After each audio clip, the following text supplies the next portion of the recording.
This is the Ebola of our changing world. I'll be right back. Please stay with me.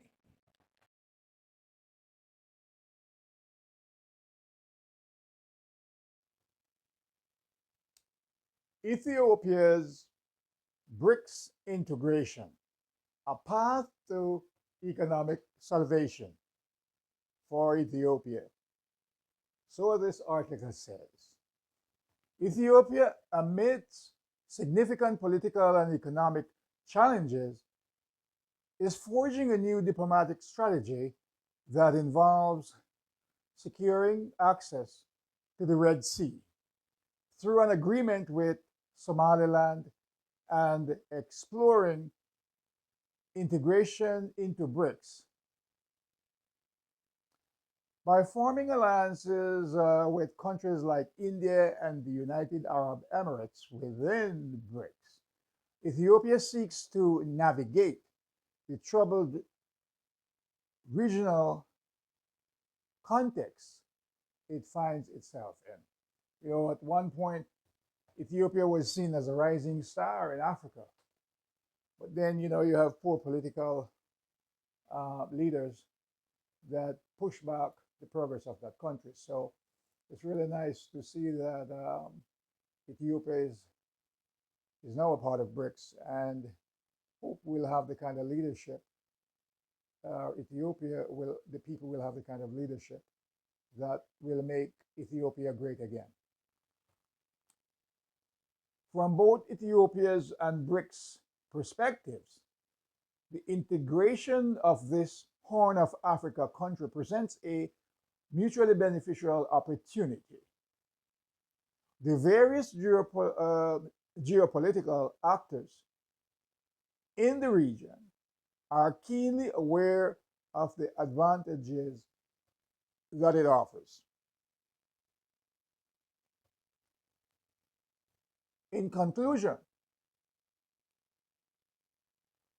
or rather, the inclusion of Ethiopia in BRICS strengthens the group's presence in the Red Sea, a crucial maritime access for global trade.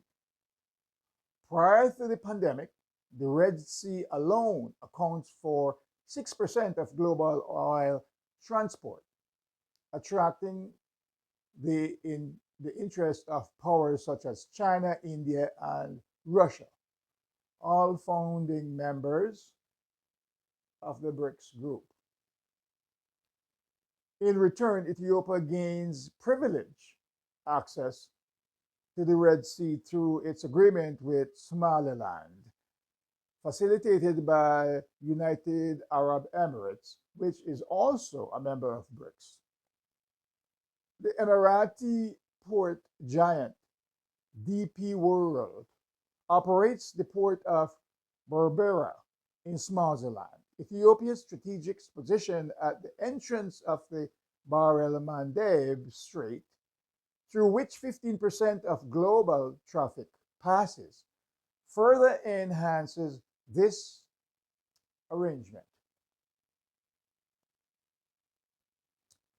This expansion of BRICS amplifies the group's demographic and economic weight, now representing 36% of global GDP and 46% of the world's population.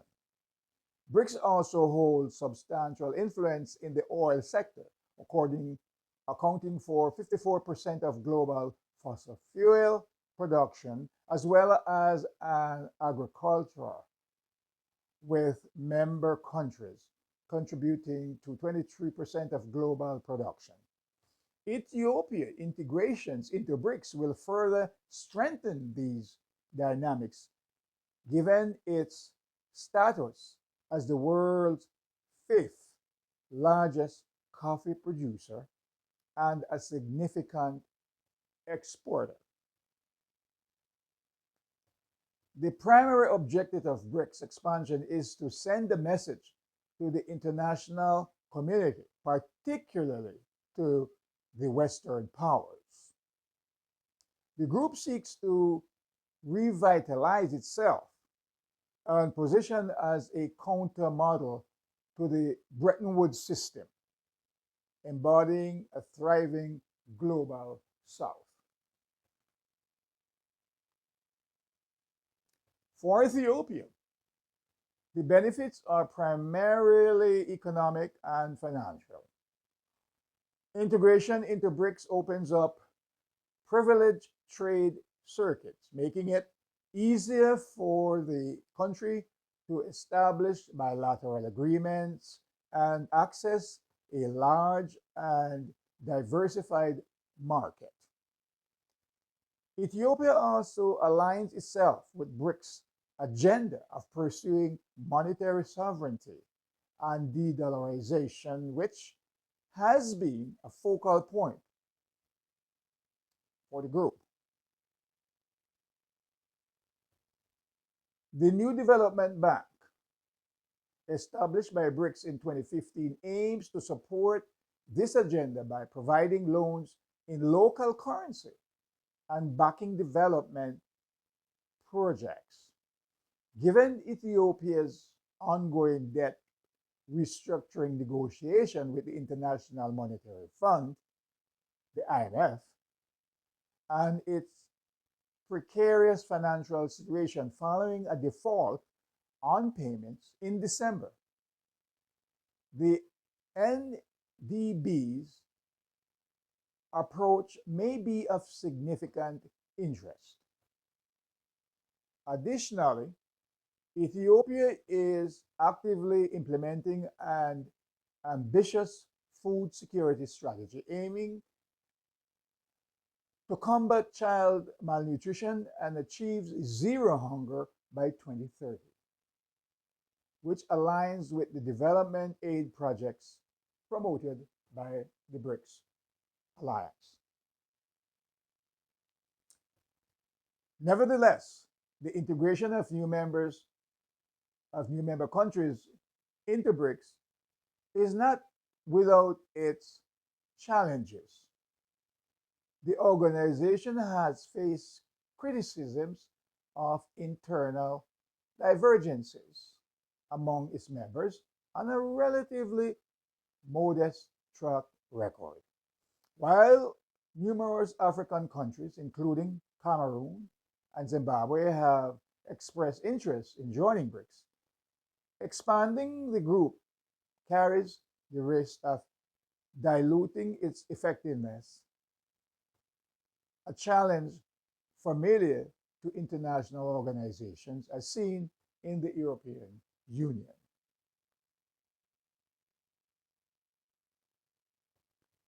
China, India, and Russia, the giants of BRICS, each have their own divergent political agenda. Ethiopia must be cautious not to become a tool in the hands of these powers with hegemonic aims, particularly China and Russia. China seeks to increase its diplomatic influence within, I quote, the global south, unquote, while emphasizing its domestic economy. Whereas Russia aims to counter the risk of international isolation resulting from its invasion of Ukraine.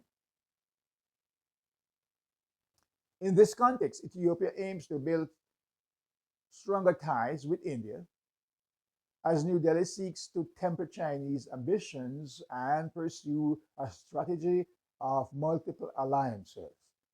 Harsh Span, Vice President of the Observer Research Foundation, a think tank based in New Delhi, argues that China's ambition is not, I quote, to work together and coordinate actions to give more voice to emerging actors, but rather to make BRICS an anti-American platform shaped by Chinese priorities, unquote. Ethiopia's main concern is to ensure that the dominance of the Chinese yuan does not replace the dominance of the US dollar. Since 2001, 80% of the growth in exchanges between BRICS countries has involved China, further increasing the influence of the yuan within the group. There's nothing is wrong with that. It's working. There is also a risk of Ethiopia being marginalized within BRICS, given its status as one of the least developed countries. In terms of Human Development Index, Ethiopia ranked 175 out of 191 countries globally. It lags behind its new partners in economic development with a GDP per capita of US $1,156 annually, significantly lower than the ninth BRICS country, South Africa, which boasts a GDP per capita of US $6,684, nearly 6 times the amount of Ethiopia. However, Ethiopia and other member countries joining BRICS offers a breath of fresh air through alliance diversification.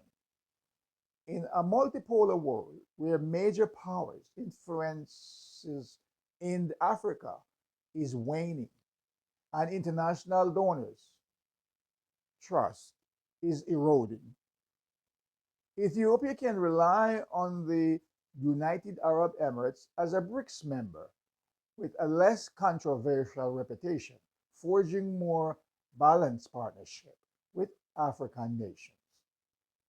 Discussions are underway between Ethiopia and the UAE for a wind farm construction project in the Asia district of the eastern Somalia region, with a substantial US $600 billion investment at stake. This marks a new chapter in their collaboration. In conclusion, Ethiopia's pursuit of a new diplomatic strategy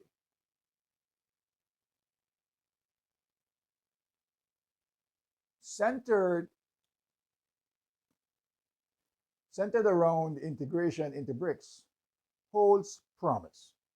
While it presents opportunities for economic and financial growth, Ethiopia must navigate carefully to avoid being instrumentalized by powers with their own agendas.